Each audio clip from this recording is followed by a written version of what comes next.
Joining us today is New York Times, USA Today, and Wall Street Journal bestselling author Penelope Ward. She's the author of the Hello. She's the author of the super popular Stepbrother Dearest, Jake Undone, My Skylar, a number of other novels that I'm sure many of you know. Most recently, she released RoomHate. It skyrocketed to number 2 on the New York Times bestseller list, as well as number 1 on the Wall Street Journal bestseller list. And really only getting started. We can't wait to see what's coming up next. Thank you so much for joining us today, Penelope. Thank you for having me. Absolutely. I want to jump right in to RoomHate because that is most recently out. It came out last month. I pretty much devoured it in one sitting. And everyone who's reading it is kind of saying the same thing. They can't put it down. For anyone, though, who hasn't heard of it or isn't aware that you released it yet, can you give them a quick rundown of Justin and Amelia's story? Sure. Justin and Amelia, they were great friends growing up, and then they had a falling out, and they became estranged. And part of the mystery of the book is what happened, to cause that falling out. But years later, Amelia inherits a beach house, and there's a catch. Her grandmother leaves it to her, but she has to share it with Justin because Justin was sort of like the grandmother's honorary grandson. So, the drama of the book basically surrounds the situation between the two of them reuniting, and Justin doesn't arrive alone, so there are some complications. They still clearly have feelings for each other, and so basically the book is about the evolution of their relationship, and there are some twists and turns. Yeah, and there are some twists. Uh, it seems like a realistic storyline. Was it inspired by anything? Was it something you just had playing around in your head? Where did it come from? No, the only thing that is semi-realistic is that I live in Rhode Island and I set the story in Newport. Okay. But other than that, it was just completely fictitious. I don't even know where some of these things come up, to be honest. I just get these ideas in my head and I develop the story in my head before I even start writing. So there's definitely nothing that's based on my life in that Okay. story, other than the fact that it's set in Rhode Island. Yeah. Oh, well, it's so interesting and just seems like, oh yeah, what kind of like an obvious storyline, but it's done so well. It's so great. Thank And you. the angst is kicked into like high gear in this one. But very much like your other novels, I mean, Jake Undone, the same can be said for that, and so on. You really just know how to capture that feeling. Is there anything specific when you write that you say, oh, I have to make sure I fit this in, or how do you get to that point with the angst? Yeah, I mean, I love angst. I'm not afraid of it. And I Yeah. think a lot of people, one of the things that people tend to have real problems with in books, I find, would be the subject of cheating. So Mm, it's really tough when, a lot of the angst is basically comes from situations that might right. involve another person. And so I like to dabble in including that and Yeah. somehow get around cut and dry cheating. Mm, Everyone sort of has a different interpretation of what cheating is mental cheating, and so forth. But yeah. I feel like a lot of the angst in my books comes from situations that involve other people. And I find it a challenge, but one that I enjoy in trying to figure out how to incorporate those other people or those angsty situations, but without crossing certain lines. Definitely. But with all of my stories, yeah, I do think about, okay, what can be the angsty points of this story and how can I, make the reader, sweat. Yeah. Um, so I do enjoy incorporating it, but I outline all of my stories before I even start writing. So I do try to pick out, okay, where is a good point to throw something in that's going to throw people for a loop and, make them a little nervous. Interesting. Interesting. So I know from talking to so many authors this way, we've come across so many authors who either are outliners or they're not. Was that something you started off right off the bat? Yes, I feel like it works as a little map for me. So if I know where I'm going next, it just makes it a lot easier for me to focus on the details and the dialogue. I'll look at my outline and it's just sort of like, okay, Penelope, this is what you're doing today. So you're writing the scene where XYZ happens. And it just makes Right. it easier for me because I don't have to think about what I'm writing. I just have to think about the details and, just turning it into, the movie that's in my head and Right. turning that into words. Absolutely. So I want to take it back a little bit and talk about your past because you were a TV news anchor starting out, and you decided to make a change. How did that come about, and what was it that you knew you needed to change? Sure. I was a journalism major in college, and not everyone that majors in journalism ends up actually working in television or in newspapers, but I got lucky and I ended up getting a couple of television news anchor jobs in my 20s. And, it was so much fun, but it's just not something that's conducive to having a family. You Right. end up getting up at really strange hours and constantly having to have your hair perfect and your makeup Right. done, and then at the same time, having to be really on constantly, Hmm. using your brain constantly. Yeah. Even this is difficult for me talking to you now in some ways because I'm not used to it anymore, but Right. having to do that every day was a lot. And I got to a certain age where I needed to have something that was just more family friendly and just not so mentally grueling. Right. So, I quit television close to the age of 30, and then, hadn't even thought about anything else that I enjoyed doing until my late 30s when I finally started writing. Interesting. What were some of those first steps that you took when you said, okay, this is what I want to do? How did you decide to kind of get in the game, so to speak? Well, I definitely didn't actually think I was entering into any kind of game or any kind of career at all when I started writing. I, like many people, read 50 Shades of Grey, got heavily into reading as a result of that. I had always dabbled in writing. I wrote poems, but nothing having to do with fiction or anything like that. Okay. I always knew that I had a skill and that I was good at it, and I wrote a lot of Right. poems for my friends and mostly jokes and fun things. But Mm. basically, when I started writing Gemini, it was for fun. And Okay. I wrote chapter by chapter and read chapter by chapter to my friend over Skype. She was in London at the time. And after a while, I realized, okay, I have a full completed book here. Oh, interesting. What am I going to do with this? Right. And then it was only at that point that I started thinking about how can I actually get this out there. I worked on it, I tweaked it, and I bought a book on how to self-publish, and that meaning Wow. just how to actually get your book from a Word document, you know, onto the Right. internet and onto Amazon. So even at that point, I never looked at it as something that could potentially spark a career. Right. I am still amazed. I'm truthfully still amazed that it's turned into what it has, but it really did just start as a fun project. And I didn't know any authors at the time. I had no connections whatsoever. I literally just, it was me, a stock photo that I bought, a cover that I made myself, and that book on how to self-publish. So it's pretty, to be honest, it's pretty amazing, the whole thing. That's awesome. So would you kind Yeah. of advise anyone for looking to make that change or that take those steps? Is that kind of where you would send people is, you know, read up on it, kind of do what you feel is best? Yeah, it's very difficult to even understand where to start because it's so Right. overwhelming. Yeah, But really, the main thing is to just write that book. That's the first step. You don't have to worry about anything because if you don't have the finished book, you have nothing. of course. And once you have that and you know it's ready, which could take a year, but if you're a first time author, it could take a lot longer than that.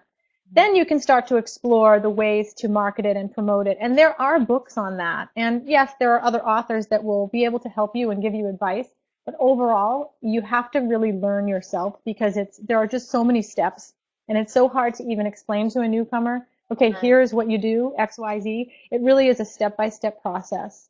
And, Facebook and promotional things that you can Yeah. do via social media is probably the most important thing Hmm. once you actually have that book completed and you know it's a compelling story and you know that people are going to be able to, just flip the pages and not be able to stop, Right.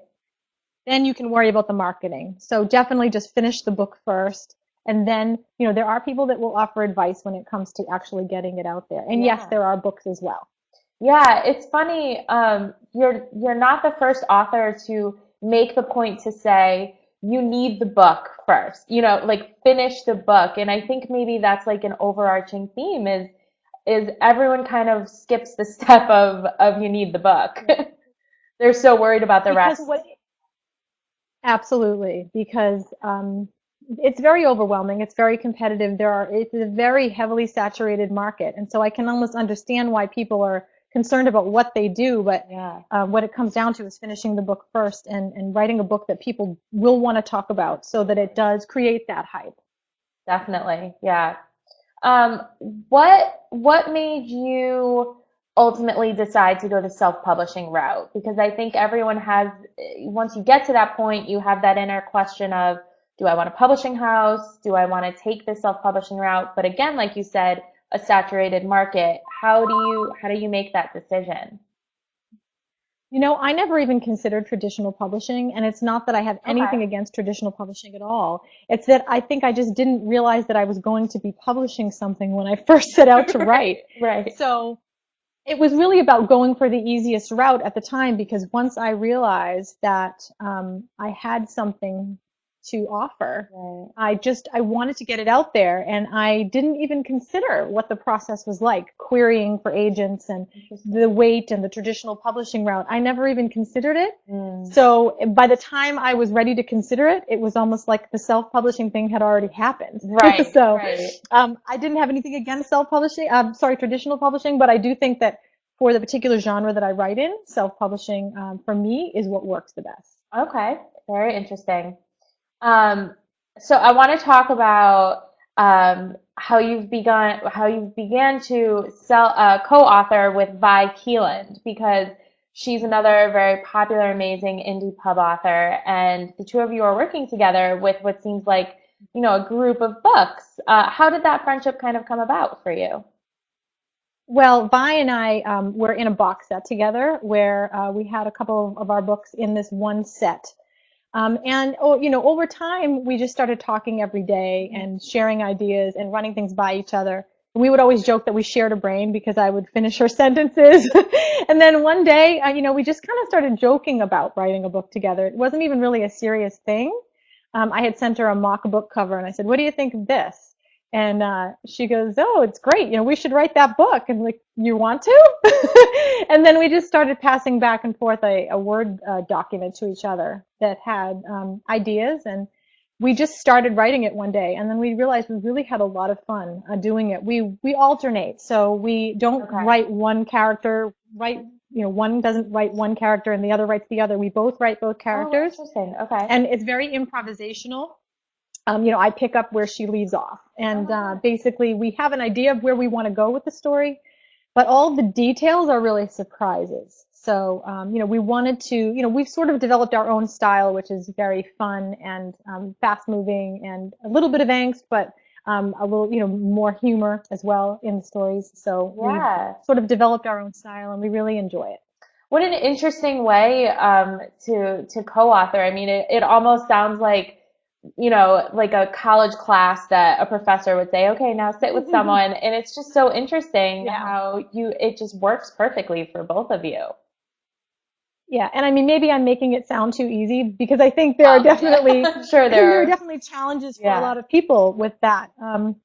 You have to have similar writing styles. You absolutely. can't have two totally different writing styles, because people will know who left Who is off it? and who Yeah. picked up.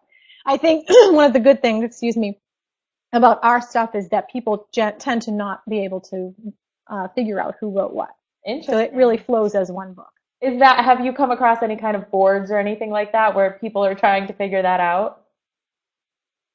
No, people, not really. I haven't yet, but Okay. people will ask me, "Did you write this?" Or, and so, yeah. But most people say that they really can't tell the difference, which I think is important if you're going to co-write. Definitely, definitely. So speaking of that, Cocky Bastard, of course, is the first one that came out in August. And luckily not the last, as we were saying. What's happening in Cocky Bastard that you can give everyone a rundown of? With the series, you mean? Yeah. Yeah. So we wrote the first book, and that published last August. And then we had always planned that if people took to the first book and loved it, that we would try to continue it as a series. So Okay. the next one, Stuck Up Suit, is considered the second standalone in the Okay. Cocky Bastard series. and that is actually releasing April 11th, so very soon. And it's completely new characters, Okay. completely new situations. So it's not a continuation of the first book. What makes the books, what gives them a commonality is that they are all about couples who meet during chance encounters. Oh, And so it will be a common theme throughout the series. So our next one is releasing in April. that's so exciting. And there will be another one after that, as I think There will Amazon be has another one. announced. Amazon has it out. We haven't announced it yet, Okay. but we will be announcing that book in May. Okay. We that one will be releasing in the fall, so that will be the third standalone. Okay. Fun. So exciting. So one of, from what I've seen, the most popular, Stepbrother Dearest, it spent 4 consecutive weeks on the New York Times bestseller list. And the reviews are insane. I mean, just jump on Amazon and you can see they're just 5 stars everywhere, and thousands of them. What is it about this story that you think kind of hits the reader most? What it gives them what they want, but what is it about the topic and the storyline?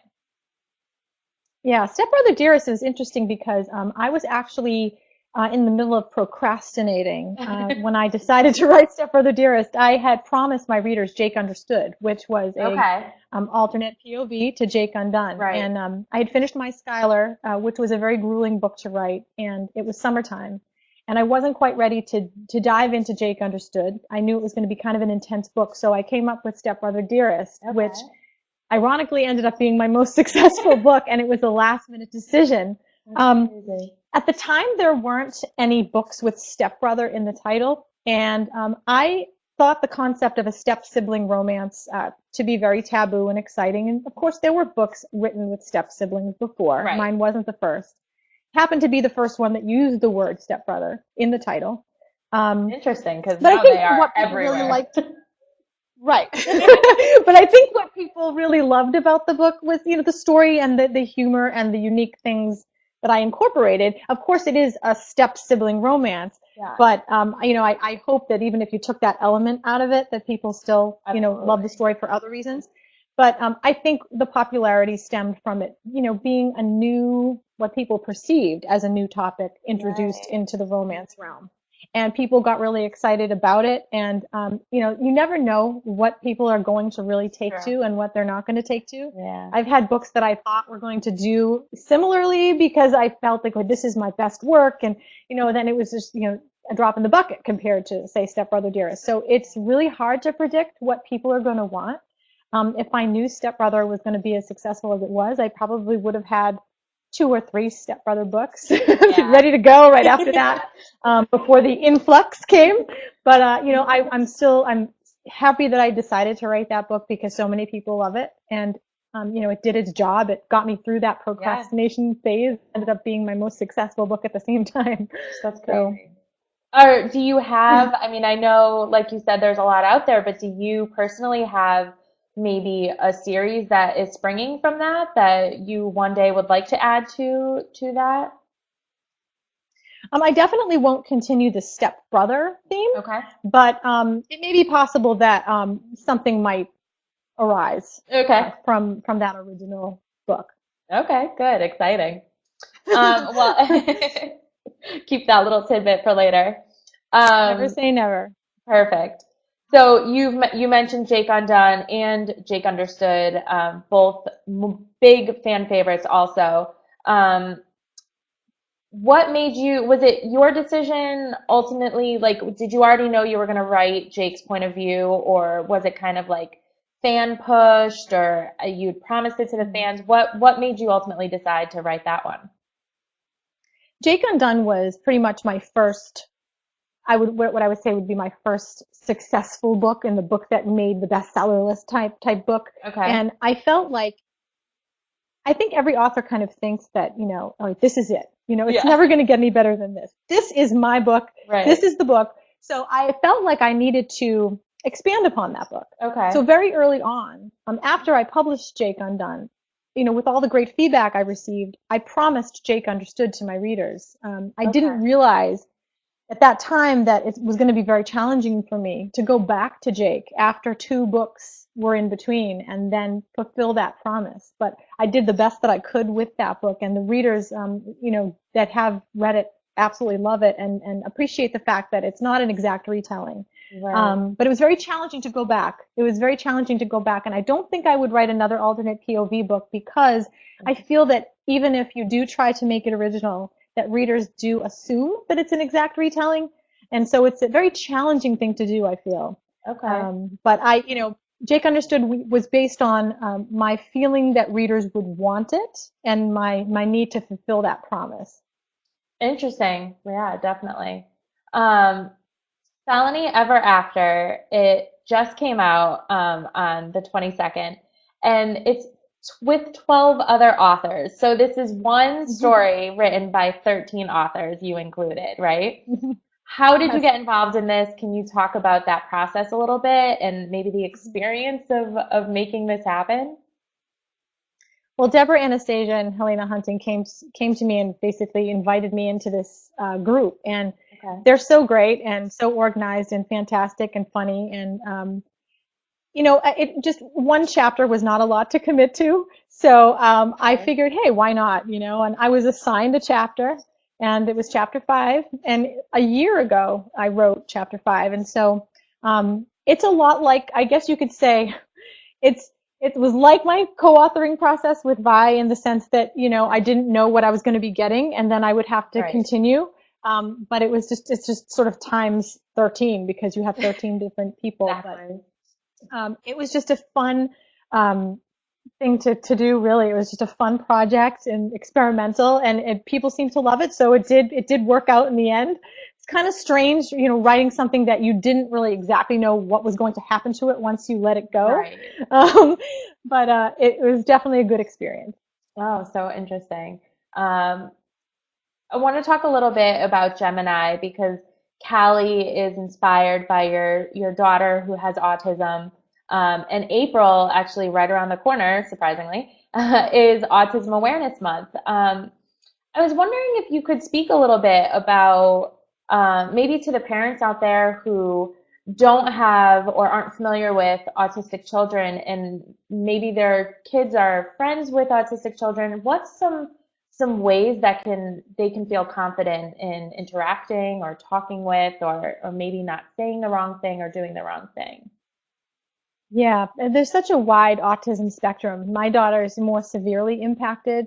So Oh, my daughter doesn't really talk. She's not able to converse. She can speak and ask for what she wants, but there's just such a wide spectrum. I think the one common factor is just being able to understand what it is that's going on. That the child, kids with, say, Asperger's who are more high functioning might appear to be antisocial or mean or, act strangely. And so I right, think there just needs to be an awareness of autism itself, right, that it exists, and that oftentimes when you see a kid that's different, it's not because the child is choosing to be that way, that, they have a condition that, might make them appear different for absolutely. one reason, depending on whether they're not speaking at all or acting antisocially or dropping to the ground and flailing. Um, I think that there definitely needs to be, more general education about autism in all of the schools so that the kids, I mean, I think pretty much almost every classroom or every school at least has children on the autism spectrum nowadays. Yeah, So, my inclusion of an autistic character in my first book was very much because I feel like oftentimes authors' first books are the closest to their heart. mm, They're, still exercising their imaginations. And so my first book actually had the most elements out of all my books that were from my life. oh, The main male character was a news agent, and I used to work in TV news, and his sister had autism, and my daughter's autistic. So that book actually had the most elements of my own life in it. But I did incorporate Callie, the autistic character, in that book to teach about autism and to show what an autistic character is like. And I mm, made the main character, Allison, be a therapist who worked with autistic kids. oh. So it was sort of my way of expressing what I know and what I've learned about autism into a story. But it certainly wasn't the main goal of the book. But it's a good way to sort of incorporate something that you're concerned about or care about by including a side character. Absolutely. Interesting. Thank you for that.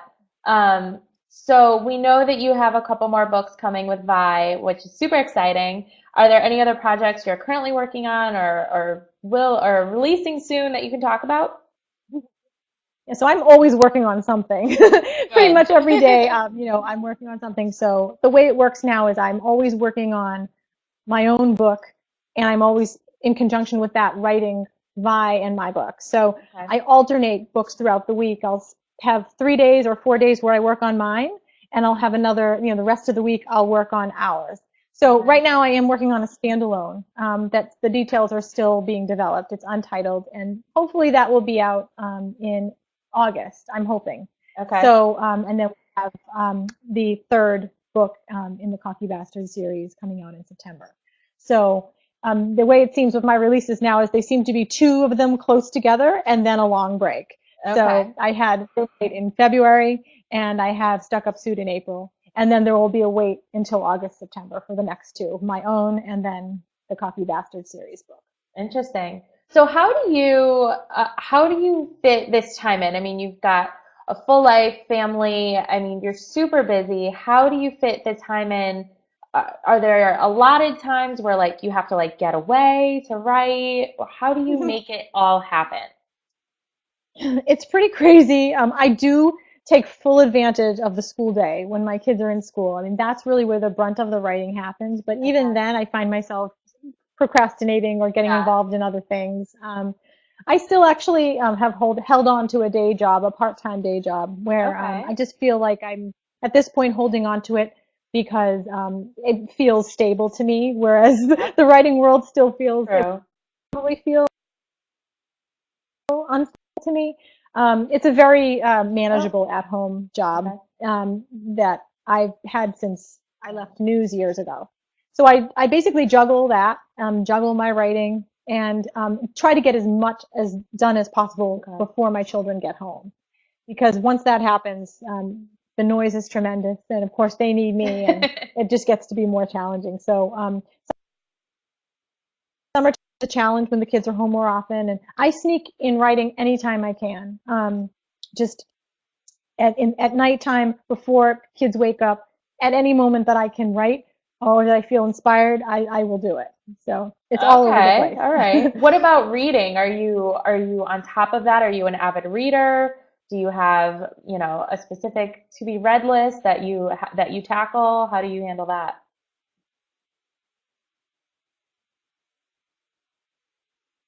Yes, I Mm, love to read. That's what got me into writing. okay. I mostly only read books in this genre, so contemporary romance, new adult. Yeah, And I I do think we have all a do. very long TBR list. I find now lately I'm reading more books Okay. from author friends because if they'll ask me to, so it's often very hard to just Right. read a book just to read, but I will only read the books that Okay. I'm interested in reading because I have so little time Of as it course. is writing two books at once. But I do love to read and I do keep up on if there's a book that comes out and everybody's Right. talking about Yeah, it, I that's have to true. read it and I have to know what they're talking about. So So I'll we make time. are almost out of time, unfortunately. It just happens so fast.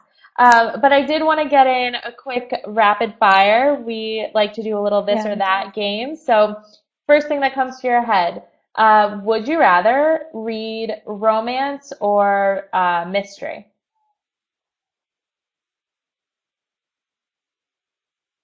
Romance or Mystery? mystery? You cut off for a bit. Is it a mystery? Right. Okay, What romance, genre without a would you doubt. want to write that you haven't written yet?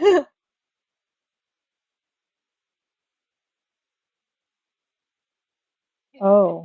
I don't think there is anything else I Okay. would want to write. I Oh, honestly okay. don't. Maybe children's, but Okay. I don't think I would try Ebooks it. or hard Maybe copy? children's. Maybe children's.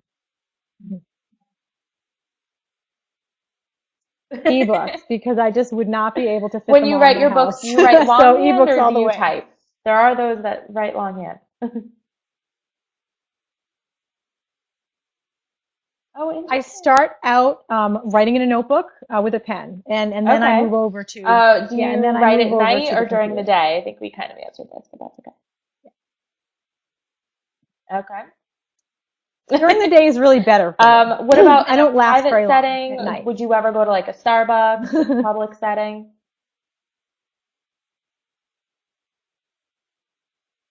I love Starbucks, and the noise in Starbucks doesn't bother me because it's so much noise and the Okay. steam and everything. So, I love Starbucks. I Okay. love the coffee, and If I you could actually jump can into write your there pretty books, well. which one would you want to be a character in?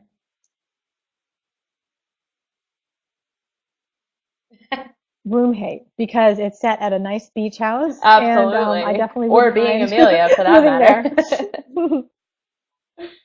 Thank you so much, Penelope. This Right, was so much exactly. fun. And everyone who hasn't grabbed Room Hate or any of the other books we Thank talked about, you. please, you will not be disappointed. Go download them or at least throw them in your wish list so you don't forget about it. Thank you again, Penelope. This was great. And hopefully we get to talk again Thank you. soon. Thanks. Bye, everyone. Hey, thank you for having me.